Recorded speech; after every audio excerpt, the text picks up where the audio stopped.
North Carolina, not North Carolina. North Carolina's number right now. Yeah, that happens. I mean, I know that happens all the time. The number of missing non-accountable. Okay. I think a lot of that is just communication. Usually people will go off to get. Oh, I just typed record. Cool. This is great. I'll do it. I never get to hit this button. I'll do it. So excited. I am live streaming. Sorry, would it help if I told you that? I believe it's just for web. Yes. And I will call you guys are good?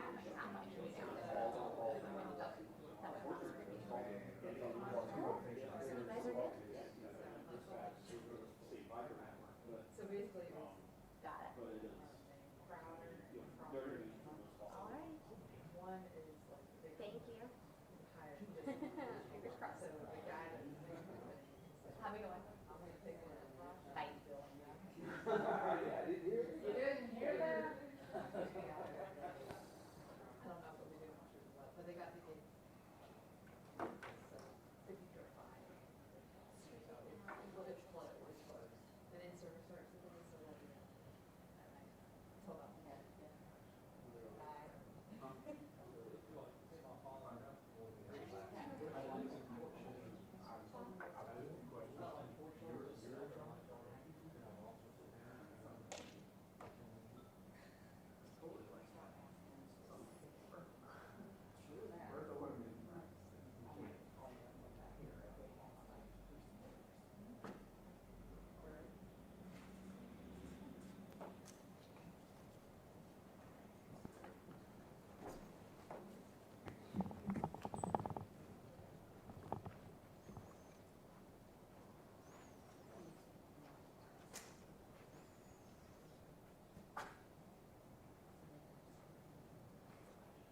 Good afternoon, everyone. I'm Captain Randall Packard with the Durham Police Department.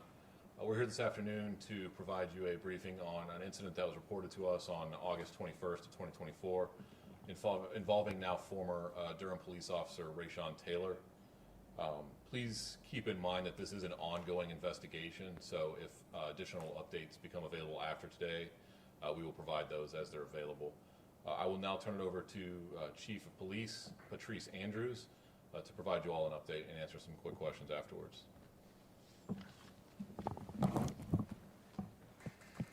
Thank you. Good afternoon. So just wanted to, you all have received the press briefing, but I wanted to just read what we have sent out to you. So on August 21st, 2024, the Durham Police Department received a complaint from a community member regarding inappropriate conduct by an on-duty Durham police officer. At that time, that police officer was Rayshawn Taylor. The preliminary investigation indicated that there was an apparent sexual assault which had occurred during the course of an interaction between Taylor and that community member. Immediately, the Durham Police Department Professional Standards Division opened an investigation, and Taylor was placed on administrative duty hours after it was reported. Taylor subsequently resigned employment with the Durham Police Department effective immediately on August the 22nd, and that was prior to the completion of the internal investigation. Based upon the preliminary administrative investigation, so the internal investigation, the decision was made to open a criminal investigation into the incident, which was initiated by the Durham Police Department's Criminal Investigations Division. Investigators from the Professional Standards Division notified the Durham County District Attorney's Office of the open investigation on Mr. Taylor. Subsequently, DPD investigators also contacted the FBI due to the nature of the allegations and the fact that Taylor was acting in his official capacity as a Durham Police Department officer when the alleged incident occurred. On August 30th, 2024, District Attorney DeBerry notified the Durham Police Department that she had also requested the North Carolina State Bureau of Investigation assistance in the investigation. Durham Police Department investigators worked alongside both investigators from the SBI and the FBI. On September 30th, today, Durham Police investigators obtained warrants against Mr. Taylor on state charges for first-degree kidnapping, so that's a Class C felony, sexual servitude, that's a Class D felony, and sexual battery, that is an A1 misdemeanor. Taylor was arrested this morning in Mebane, North Carolina. A search warrant has been executed at his place of residence, and the FBI is currently conducting an ongoing investigation. Anyone with additional information about this case or who believes they are a victim of inappropriate conduct by Taylor is asked to call Corporal Harton of the Special Victims Unit at 919-560-4440, extension 29332. And so I do just want to be very clear that in law enforcement, transparency and accountability, that's key. It's the oath that we've taken, the commitment that we've made to our community is to ensure that anytime a complaint is brought forward from our community members, that we take each and every allegation and complaint seriously, and we investigate those complaints and follow where the facts takes us. So I will go ahead and open the floor up to any questions. Again, I'll just reiterate, there are some things that I will not be able to divulge at this point because it's either a part of an ongoing criminal investigation or it's a personnel matter. Chief Aaron James with CBS 17 News. Considering transparency, what was your gut feeling when you first heard that one of your officers might have been engaging in this type of behavior? Well, the gut feeling instantly is I hope that that's not true, but we are going to we are going to begin a complete and thorough investigation, regardless of how I felt. We were going to follow the appropriate steps. Tell us a little bit more about the officer. How long had he been with the force, and had he received any commendations, or what kind of officer was he? Yeah, so Captain Packard can give you his exact dates of employment, so he does have that information. But what I can tell you is that yes, about 2 years or so ago, he was a recipient of several awards during our annual awards ceremony. So he did have accolades from the community as well as the police department about the way in which he served our community at that time. And not to assume, but had he been involved in any sort of allegations of this nature in the past? No, there have been none reported to us, none reported. So if you want, Packard, Captain Packard, do you have those dates? Yes, just to answer the question about the employment dates, Taylor was hired in January of 2014. He was, at the time of the incident, he was a corporal assigned to Uniform Patrol in District 2, which is roughly the North Durham area. He's also served as a Uniform Patrol officer in the Community Services Division and in the Criminal Investigations Division in the Special Victims Unit. Did you know him personally, and if so, what was your visceral reaction when you heard him involved in possibly something like this? I've been here long enough that I know most officers that are here. Just speaking in general, any time that we have an officer involved in something of this nature, like the chief said, you hope it's not true. But it's very important that we address it appropriately regardless of who it is or how we feel about that person, and then are transparent about those findings. And where is he now?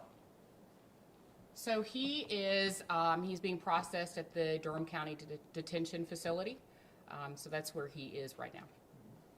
Chief, does this put any past arrests or any of his past work in question for DPD? And is anything being reviewed right now related to past work separate from this incident? So we are fully transparent with the District Attorney's Office. Often, so when we have an investigation where an officer's integrity could potentially be in question, right? We will notify the District Attorney's Office of that investigation, And the district attorney's office will then go and look at their cases and find out which cases that officer was affiliated with and make those decisions. And what is your message to the community about this situation? Well, it's simple. It's we believe in accountability. I mean, we are here as our guardians of our community, and this badge is power that the community has bestowed upon us to do all things good and righteous and just. And if we can't do that, then yes, we need to be held accountable. But our community can trust and believe that when officers step outside of those lines, then this department will hold that officer accountable and be transparent along the way. Chief, so could you be more specific? I understand the investigation is ongoing, but more specific about the incident itself, the kidnapping charge. What happened that day? So that's a part of the criminal investigation. So I can't get into the nuances of that particular charge.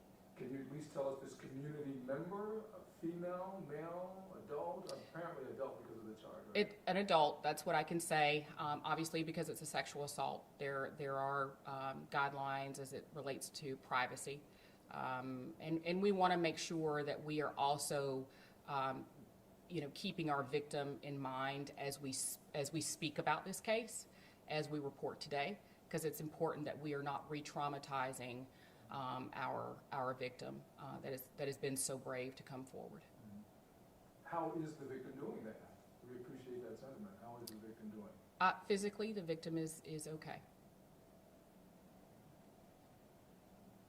I'm sorry, did you say what role Taylor was in at the time, or what he does currently? He was so he's no longer with us at the time, right now, but at that time, he was a corporal on uniform patrol within a district, so it's a patrol officer.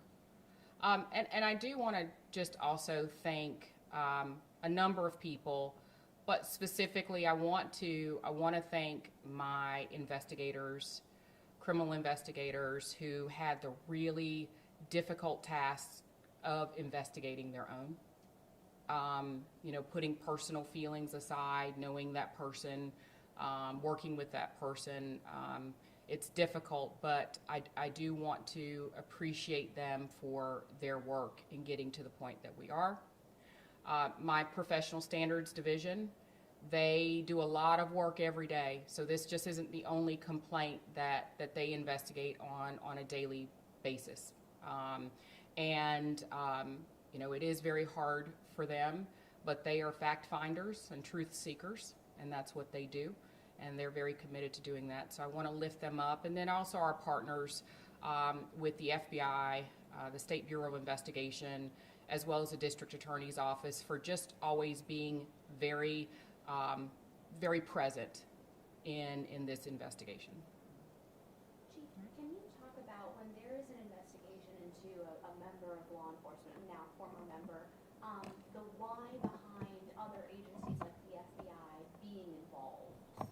Right. So when a police officer commits a crime when they're in uniform, there are certain federal statutes that potentially that can violate.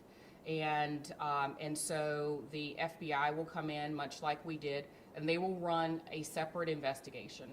And they will look to see if what the officer is alleged to have done, if that falls within kind of the color of law.